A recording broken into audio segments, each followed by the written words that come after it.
ओ doctor Bruce, कितना आनंद है आपको देखे यहाँ। धन्यवाद, आपके साथ रहना आनंद है। ओ, मैं अक्सर ही अपनी प्रेम भरी मुलाकात को याद करता हूँ। आजकल क्या कर रहे हैं आप? हम अद्भुत कर रहे हैं। रश्मन और मैं प्रभु के लिए मेहनत कर रहे हैं। इन दोनों में परमेश्वर आपसे क्या बात कर रहा है? इन दिनों में हम प्रभु के वचन से अध्ययन कर रहे हैं और अनुभव कर रहे हैं। कुछ जो आपने मुझे कहा था, मैंने जिसके बारे में 1.5 साल पहले जब आप हमारे वहाँ पर आए थे, आपने कहा कि प्रभु आपसे कहा कि मुझे प्रकाश के बारे में अध्ययन करूं। और उसके बारे में अध्ययन कर रहा हूँ और उससे मेरे जीवन में अद्भुत बदलाव आया है। बहुत अच्छा जी। आप जानते हो, मुझे लगता है कि नया साल आरंभ हो चुका है। परमेश्वर अपनी महिमा को नए तरीके से उंडेलना चाहता है। आपको क्या लगता है? अगर मैंने परमेश्वर को सही सुना तो उन्होंने मेरे साथ इस नए साल के लिए यशायाह 60 उसकी पहली आयत, उठ प्रकाशमान हो क्योंकि तेरा प्रकाश आ गया है और यहोवा का तेज तेरे ऊपर उदय हुआ है। और हमने सोचा कि नए साल के सभा में हमारे उधर प्रभु की उपस्थिति बहुत अद्भुत तरीके से उतर कर आया। क्या आप हमें थोड़ा खुल के बताएंगे कि हमारे दर्शक अच्छी तरह समझ पाएं कि परमेश्वर की महिमा कितनी अद्भुत रीति से उतरता है?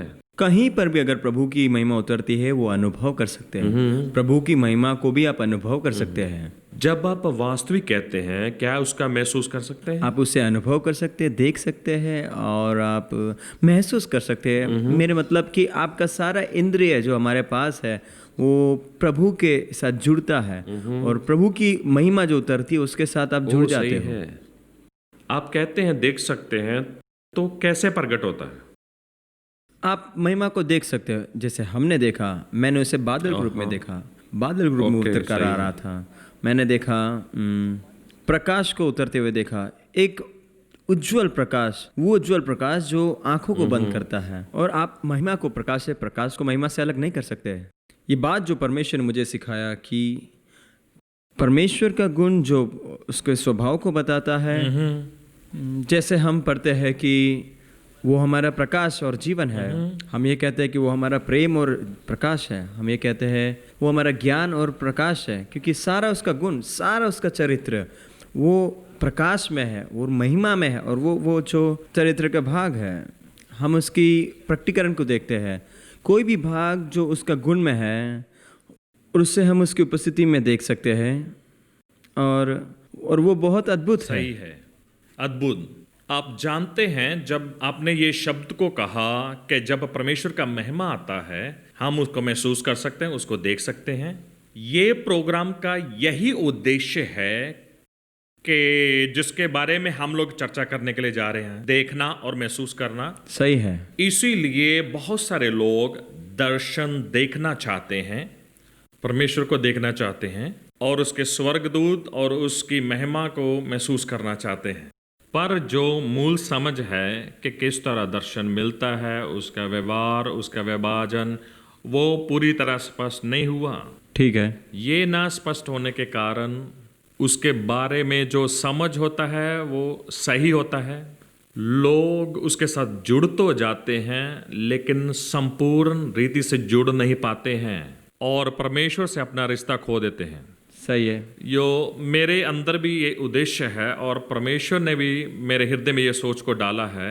और पिछले साल मैंने आपसे कहा भी था कि हम ऐसा कार्यक्रम करेंगे जहाँ पे हम कई प्रकार के आत्मिक अनुभव के बारे में चर्चा कर पाएंगे जो बाइबल में लिखा गया है और विश्वासी के लिए बहुत जरूरी है।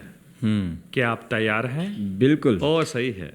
पहली बात जो आपने कहा है कि दर्शन को देखना, इससे पहले कि हम दर्शन और सपने के बारे में अध्ययन करें, उसके कितने प्रकार होते हैं, मैं चाहता हूँ क्यों ना हम अपने दर्शकों से ये कहकर शुरू करें, आपको दर्शन का अनुभव किस प्रकार से हुआ और आपकी आत्मिक आंखें किस तरह खुल गई? ये अच्छा सवाल है। मेरा उद्धार 14वें उम्र में हुआ और उसी समय से मैं एक समझदार था। समझदार का मतलब कि आपको मालूम है क्या जवानी में? नहीं, उससे पहले, काफ़ी पहले। हाँ, सही है। मैं होने वाली बातों को मैं देख सकता था और मैं जानता था कि वो होने वाला है, मैं जानता था। क्या आप समझ पाए आपके साथ क्या था उस उम्र में? नहीं, बिल्कुल नहीं। मेरे जीवन को भाग था। आपके चारों ओर रहने वाले लोगों का क्या विचार था? क्या वो समझ पाए इसको? हाँ, बिल्कुल। वो ये सोचते थे कि ये अलग, और कई सोचते थे कि ये साजिश, कई सोचते थे कि ये डरावना। क्या वो ये तो नहीं सोचते थे कि आप एक्समैन के मेंबर हो? नहीं, नहीं, नहीं, उस समय में ऐसे कोई थे ही हाँ, नहीं। क्षमा कीजिए। हाँ, मैं पहले से ही बातों को समझता था। एक मिनट, इससे पहले कि हम आगे बढ़ें, वो छोटी उम्र आपके हिसाब से कितना होना चाहिए? मैं उसी के साथ जन्मा था। हाँ, ठीक है। आपने पहली बार इसका कब अनुभव किया? मेरी याददाश्त सही है तो मेरे ख्याल से मैं 4 साल का था। हाँ, ठीक है, लेकिन इन 4 साल का बहुत ही छोटा कि उसको समझना, मेरा मतलब उसको जांचना है कि नहीं। हाँ, बिल्कुल सही है, मैं नहीं समझता था। आपको क्या लगता है कि कौन सी उम्र में आप उसको ग्रहण कर पाते हैं? जब 8 साल का था। 8 साल? आप अपने बारे में क्या सोचते थे? ऐसे कुछ घटनाएं घटती थी जो,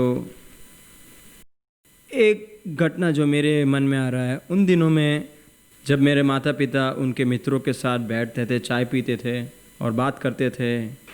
वो बोर्ड गेम को खेलते थे, और जैसे कि उन ज़माने में यादसी काफ़ी खेला जाता था। मैं खड़े रहकर देखकर कहता था, तुम डाइस डालोगे? ठीक है। और डाइस डाला जाता था, ओह। और मैं बता पाता था कि आने वाला अंक कौन सा है जो गिरने वाला है। और वो जो समय, ये मेरे लिए खूब अद्भुत समय था, क्योंकि ये उन लोगों के लिए अद्भुत और असाधारण। क्या आपको कोई लास वेगस लेके गया? नहीं, नहीं, ठीक है। क्या उस समय आप मसीह परिवार में पैदा हुए? नहीं, बिल्कुल भी नहीं। तो आपके परिवार मसीह नहीं थे? नहीं, वो मसीह नहीं थे। क्या किसी ने इसे कृपा की भेंट के रूप में तो नहीं देखा? नहीं, वो जानते ही नहीं थे। ठीक है। उनके लिए ये सब अजीब था। इसलिए जब मैं 8 साल का था, मैं एक आम पढ़ने वाला लड़का था, और मेरी माता से मुझे मिला। आज भी? जी हाँ, पढ़ना पसंद है।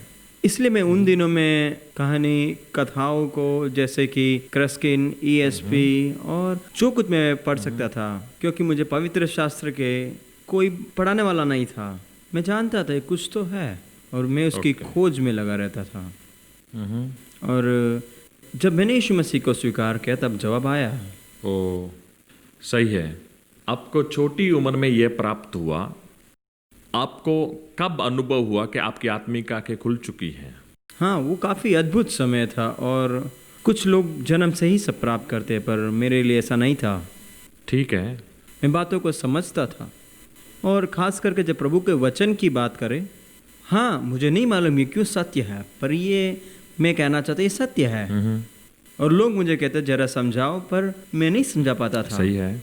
इसलिए मैंने परमेश्वर के वचन में देखा, कई भाई बहन परमेश्वर के मुख को देखा है, और मैं जानता हूँ कि ये बात सब विश्वासियों के लिए है। और ये मेरे लिए एक यात्रा की शुरुआत थी, जहाँ पर मैं परमेश्वर की खोज में था, और हर पल मैं परमेश्वर को देखने के लिए अपने आंखों को तैयार करता था। जब आप 14 साल के थे? हाँ, जब मैं 14 साल का था। 14 साल से तकरीबन 21 साल। क्या आप 7 साल तक परमेश्वर को ढूंढते रहे कि आपकी आत्मिक आंखें खुल जाएं? जी हाँ, बिल्कुल। आपने इसके लिए प्रभु को कैसे ढूंढा? मैं वचन पढ़ता था और प्रार्थना करता था। मैं उन लोगों की साक्ष्य पढ़ता था जो प्रभु की ओर इस तरीके से बात करने का अनुभव करते थे, और मैं इसीलिए अपने विश्वास को इसी तरह बढ़ाता था। तो ये 7 साल के लंबे समय तक आप वचन को पढ़ते रहे और परमेश्वर के भक्तों की किताबों को पढ़ते रहे जो परमेश्वर के साथ चलते थे। बिल्कुल। और प्रार्थना करते कि परमेश्वर आपकी आंखों को खोल ले। जी। ठीक है। तो 7 साल के बाद आपको ये कब अनुभव हुआ? उसमें अद्भुत बात यह है कि मैं कभी उसे समझ नहीं पाया। एक बार जब मैं अपने मित्रों के साथ ड्राइव के लिए गया हुआ था, उस समय में मैं 20 ब्रॉडकास्टिंग कंपनी में जो है मैं काम करता था कैलिफोर्निया में। हम जब यात्रा कर रहे थे फ्रीवे में, ये व्यक्ति जो ड्राइव कर रहा था उसने कहा आओ, और मैं उसको देखा, और मैंने बोला क्या हुआ ऐसा? उसने कहा कि मुझे यहाँ पर कंधे पे दर्द है। मैंने क्या यही दर्द है? हाँ, तो उसने कहा बिल्कुल वहीं पर है जहाँ आपने बताया। और मैं ये इसीलिए जाना कि मैंने एक छोटे शैतान को देखा जो उनके कंधों में बैठा था और एक चाकू से मानो घोंप रहा था। और मैंने ये कहा, हे प्रभु मैं क्या करूं? और परमेश्वर ने कहा आज्ञा दे। मैंने ये कहा यीशु के नाम से निकल जा, और वो मानो हमारे सीट में से निकलकर बाहर चला गया।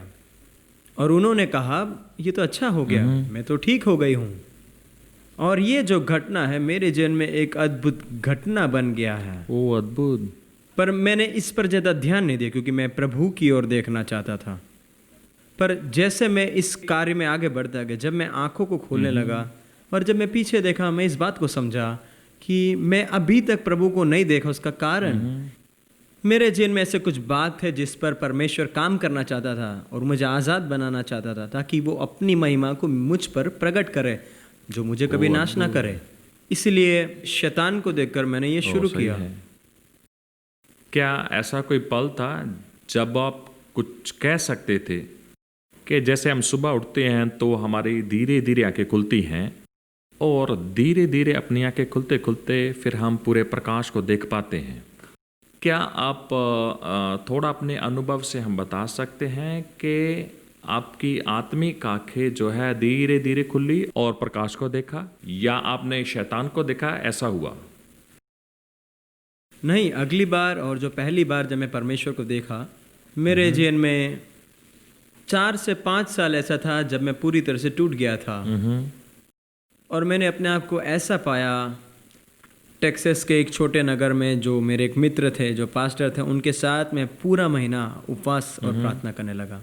प्रभु की इच्छा को मैं मांग रहा था। और शनिवार रात और रविवार को सुबह जब मैं अपने आप उठ गया और मैं अपने दिल को प्रभु के सामने रखने लगा और उसकी उपस्थिति को मांग रहा था, और मुझे नहीं मालूम था क्या हो रहा था, मैं केवल उसको चाहता था। और अचानक में परमेश्वर यीशु जो है मेरे पास चलकर आया और मेरे सामने से चलकर आ रहा था, और मैंने उनको देखा और वो बिल्कुल स्पष्ट था मेरे आंखों के सामने। पर मैं जानता था कि उनके पास एक संगमरमर का पात्र था और उन्होंने उसे मेरे सर पर उंडेला। और मेरे जीवन को वो सबसे पहला मौका था यह कि उसका असर जो मेरे जीवन में बहुत अद्भुत था। और पहली बार जब मैं 14 साल का था, मैं लोगों को कहा कि हम परमेश्वर को देख सकते हैं, तब लोग जो है कोई मुझे उत्तेजन नहीं देते थे और वो कहते बाइबल के शब्द में नहीं है, कोई भी व्यक्ति परमेश्वर को नहीं देख सकते हैं, और सारे लोग विरोध करते थे। और इसीलिए पादरियों से या आम आदमियों से? हाँ, कलीसिया से, अगुओं से और सारे लोगों से। इसलिए मैंने बचपन से यह सीखा कि जो भी परमेश्वर मेरे दिल में देता है वो मेरे और परमेश्वर के बीच में रहे। जब तक परमेश्वर मुझे ना कहे कहने के लिए, तब तक मैं नहीं कहता था। और इसीलिए काफ़ी सालों के बाद जैसे मैं बड़ा होता गया और तकरीबन 5 सालों के बाद परमेश्वर के लिए मेरे अंदर एक बहुत बड़ी प्यास बढ़ गई, और वही बात मेरे जीवन में बढ़ता गया और मेरे अंदर प्यास बढ़ता गया। आपको पवित्र आत्मा का बपतिस्मा कब हुआ? जब मैं 17 साल का था। सही है। जब 17 साल की उम्र में आपका पवित्र आत्मा का बपतिस्मा हुआ तो अन्य भाषा के अलावा क्या आपको और कुछ अनुभव हुआ? नहीं, वो बहुत अद्भुत था। हाँ, मैं कुछ अद्भुत बात, अलौकिक बातों की अपेक्षा कर रहा था। और मैं एक किताब को पढ़ रहा था जो मेरलिन कैराथर के द्वारा लिखा गया था, प्रेजेंट टू प्रेज, और उसके अंदर पवित्र आत्मा के बारे में बताया गया था। और किताब के अंत में ऐसा एक प्रार्थना दिया गया था कि ये प्रार्थना करो तो आपको पवित्र आत्मा मिलेगा। तो मैं अपने बेडरूम में गया और मैं घुटने पर होके प्रार्थना करने लगा। बस इतना ही? अरे बहुत आसान था। हाँ, मैं निराश हो गया क्योंकि मैं कुछ ऐसा अपेक्षा कर रहा था कि बिजली और गैस। हाँ, क्या इतना ही प्रभु? तो पर मेरे जीवन का काफी समय ऐसा ही था। पहले के समय में प्रभु मुझे इन अलौकिक बातों के बारे में कभी भी अनुभव नहीं देता था।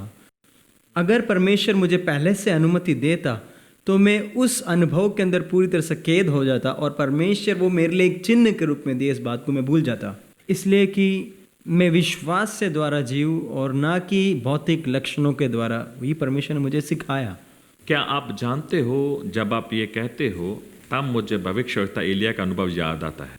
पहला राजा उसका 19 अध्याय में जब हम पढ़ते हैं, जब वो गुफा में छिपा हुआ था तो वो परमेश्वर के साथ एक बड़ी और अद्भुत मुलाकात की उपेक्षा कर रहा था। सही।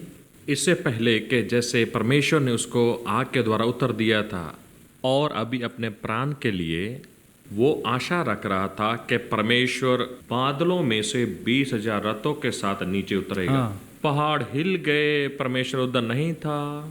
भूकंप आया, हवा चली, आग उतरी, परंतु परमेश्वर उधर नहीं था। परमेश्वर धीमी सेवा से प्रकट हुआ। बिल्कुल। विश्वास है।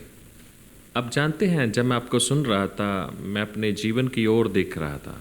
जब मैंने ये जाना कि मैंने पवित्र आत्मा को प्राप्त किया सितंबर 1981 में, वो एक परमेश्वर के दास की सेवा के दौरान था जो भारत में इस वरदानों से परमेश्वर के द्वारा उपयोगी ठहरा।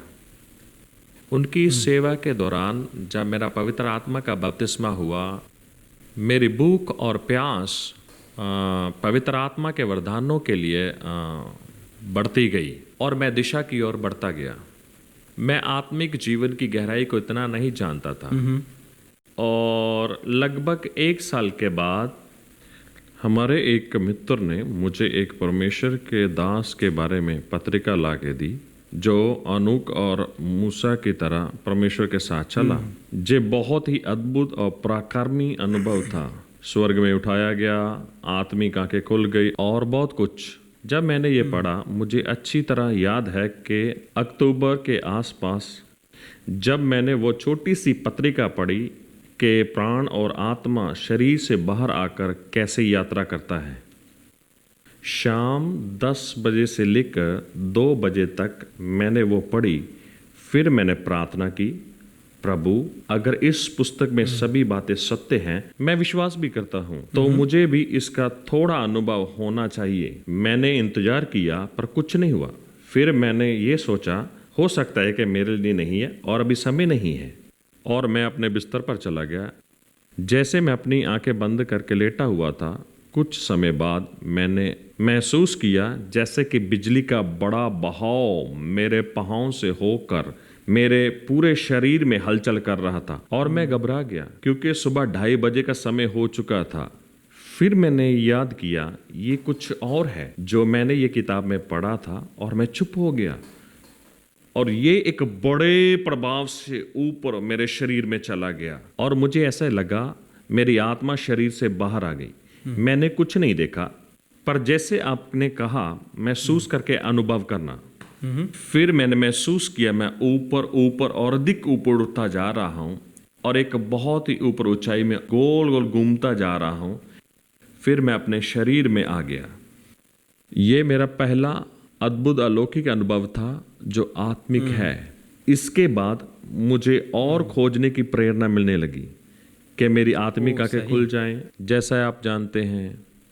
और तकरीबन 1 साल के बाद मुझे ऐसा लगा मेरी आत्मिक आंखें धीरे धीरे खुल रही हैं।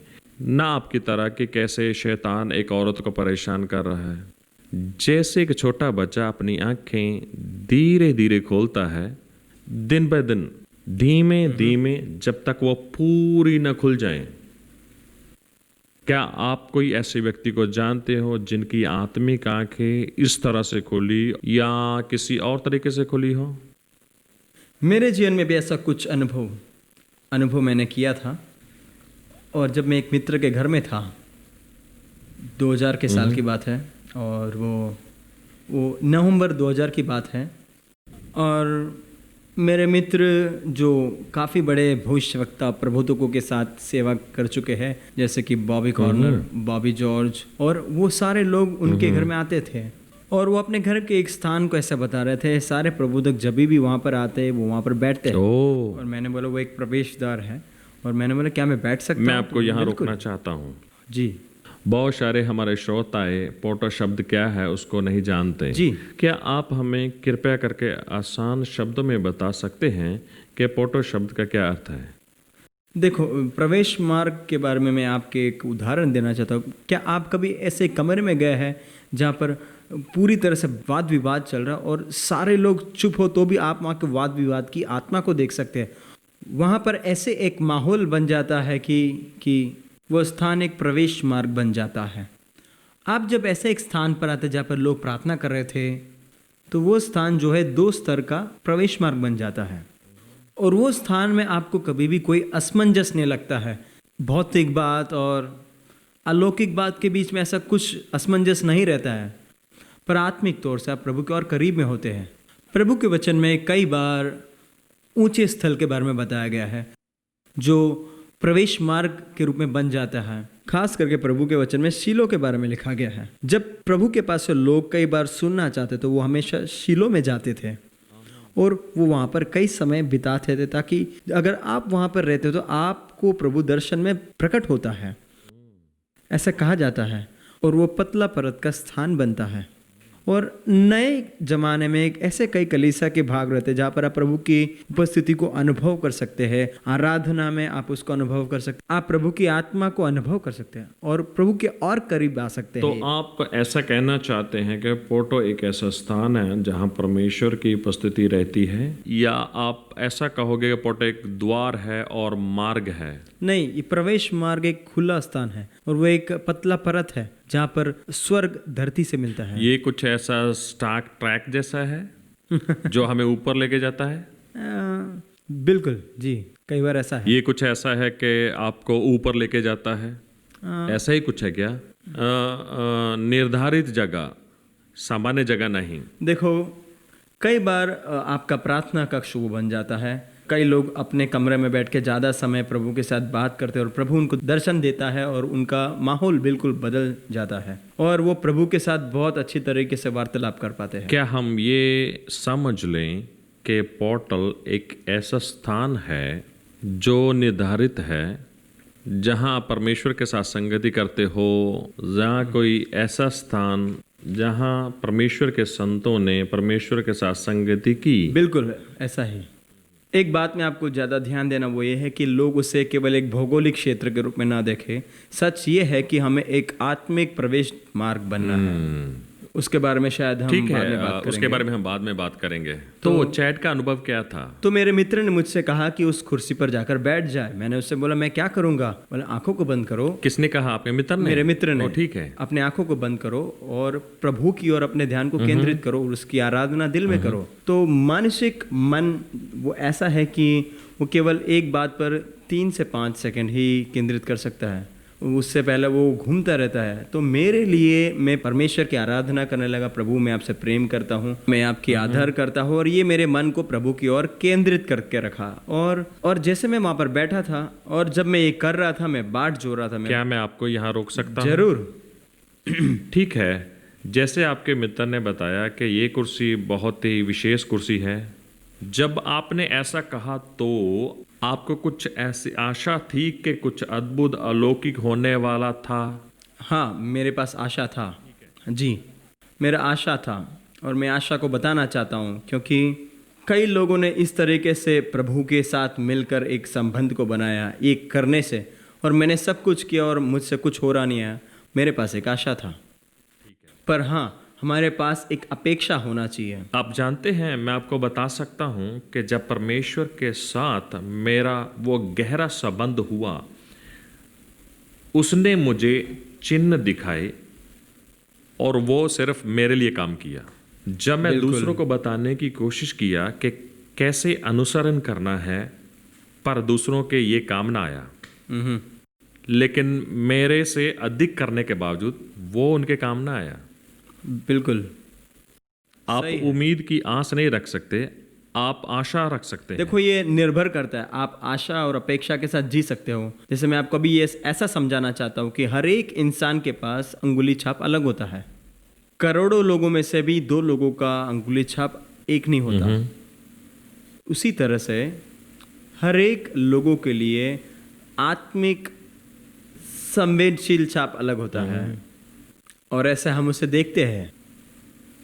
हम हर एक लोग अलग है और परमेश्वर हर एक से अलग तरीके से जुड़ता है। आप सिद्धांत को देख सकते हैं, परमेश्वर मुझसे कुछ और तरीके से जुड़ता है और आपका तरीका कुछ और हो, और आपका जो संवेदनशीलता है वो अलग होगा। अलग इसीलिए होगा क्योंकि हर एक लोग अलग है।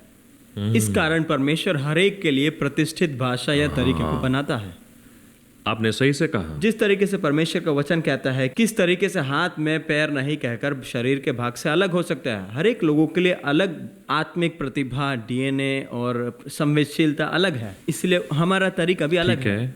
पर हम दूसरे लोगों से पाठ नहीं ले सकते हैं और उस तरीके से प्रार्थना करके प्रभु हमसे बात करते हैं, वैसा नहीं होता है।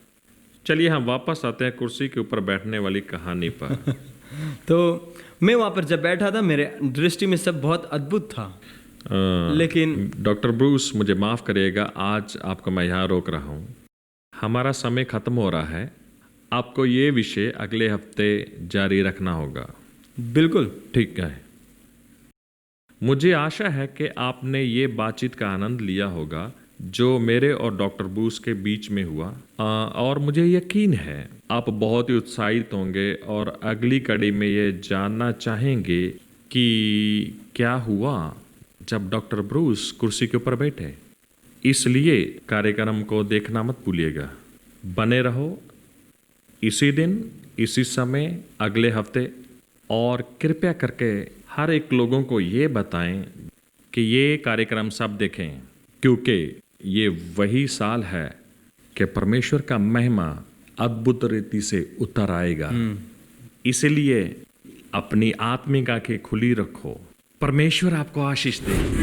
If you are blessed by this program, please send your testimonies and feedbacks to Angel TV, Villivakkam, Chennai 600049, Tamil Nadu, India. Our email ID is programs.hindi@angeltv.org. अगर आप इस कार्यक्रम से आशीषित हैं, तो अपनी गवाही और विचार हमें इस पते पर भेजिए। Angel TV, Villivakkam, Chennai 600049, Tamil Nadu, Bharat. हमारा ईमेल आईडी है programs.hindi@angeltv.org।